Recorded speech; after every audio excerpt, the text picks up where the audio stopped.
सलाम इस तिरंगे को जिसमें हमारी शान है।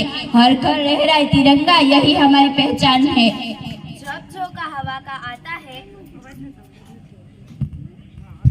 झोंका हवा का आता है, झोंका हवा का आता है, मेरे घर पर प्यारा तिरंगा लहराता है।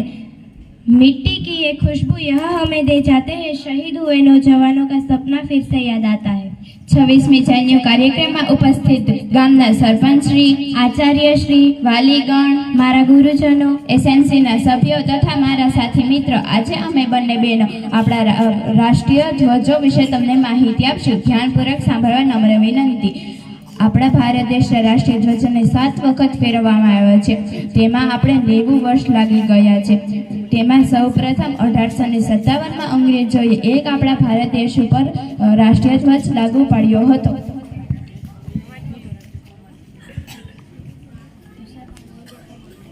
ભારતનો રાષ્ટ્રધ્વજ 1904માં ભારતના યુગ પુરુષ સ્વામી વિવેકાનંદના શિષ્યએ તૈયાર કર્યો હતો, જેમાં લાલ રંગ, પીળો રંગ અને થોડો સફેદ પડતો રંગનો ઉપયોગ થયો છે। જેમાં લાલ રંગ સ્વતંત્રતાનો છે, પીળો રંગ જીતનો છે અને સફેદ રંગ સ્વચ્છતાનો છે।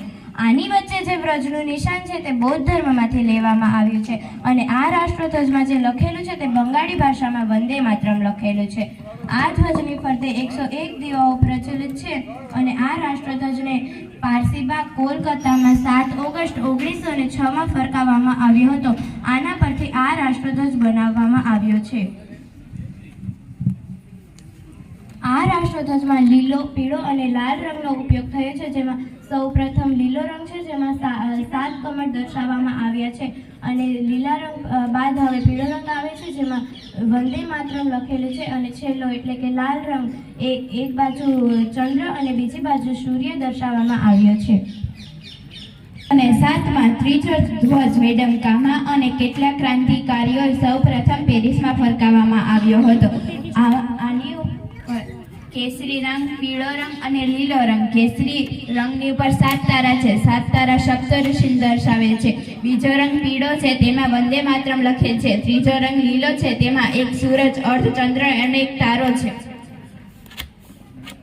ભારતનો ચોથો રાષ્ટ્રધ્વજ, જેમાં લાલ પટ્ટી 5 અને લીલી પટ્ટી 4 છે અને આની ડાબી બાજુએ યુનિયન જેક અને જમણી બાજુએ બીજનો ચાંદ આવેલો છે અને આ 7 તારા છે તે સપ્તઋષિને દર્શાવે છે। 5મો ધ્વજ 1921માં ગાંધીજીએ આંધ્રપ્રદેશના પેંગલી વિટિયા નામના વ્યક્તિને કામ સોંપ્યું હતું। તેમણે 50 જેટલા રાષ્ટ્રીય ધ્વજ જોઈ અને આ રાષ્ટ્રીય ધ્વજ બનાવ્યો હતો। તેમાં ઉપર સફેદ રંગ, બીજો લીલો રંગ, ત્રીજો લાલ રંગ। લીલો રંગ મુસ્લિમ ધર્મને દર્શાવે છે, લાલ રંગ હિન્દુ ધર્મને અને આ ગાંધીજીનો ચરખો એ બીજા ધર્મને દર્શાવે છે। આ બધા રાષ્ટ્રધ્વજ બાદ હવે આવે છે ઈસવીસન 1931માં આ રાષ્ટ્રધ્વજનું મૂળ સ્વરૂપ આપવામાં આવ્યું છે, જેમાં કેસરી, સફેદ, લીલો રંગનો ઉપયોગ થયો છે અને વચમાં આ ગાંધી બાપુનો ચરખો દર્શાવવામાં આવ્યો છે। અત્યારનો ધ્વજ 7મો ધ્વજ આપણો ભારત દેશ આઝાદ થયો ને તેના 22 દિવસ પહેલા 22 જુલાઈ 1947ના રોજ ડોક્ટર રાજેન્દ્ર પ્રસાદ નામના વ્યક્તિએ તેમની અર્ધસામાં આ ઝંડો લાગુ પાડ્યો હતો। ત્યાં અત્યારનો ઝંડો છે, તેમાં કેસરી, સફેદ, લીલો અને આપણો અશોક ચક્ર। કેસરી રંગ ત્યાગ અને બલિદાનનો પ્રતીક છે, સફેદ રંગ શાંતિનો અને લીલો રંગ હરિયાળી અને ઉમંગનો અને અશોક ચક્રનો એવો અર્થ થાય છે કે તેમાં 24 આરા હોય છે। એવી જ રીતે એ હંમેશા ફરતા રહેવું જોઈએ। એવી જ રીતે આપણે પણ હંમેશા 24 કલાક કામ કરવું જોઈએ।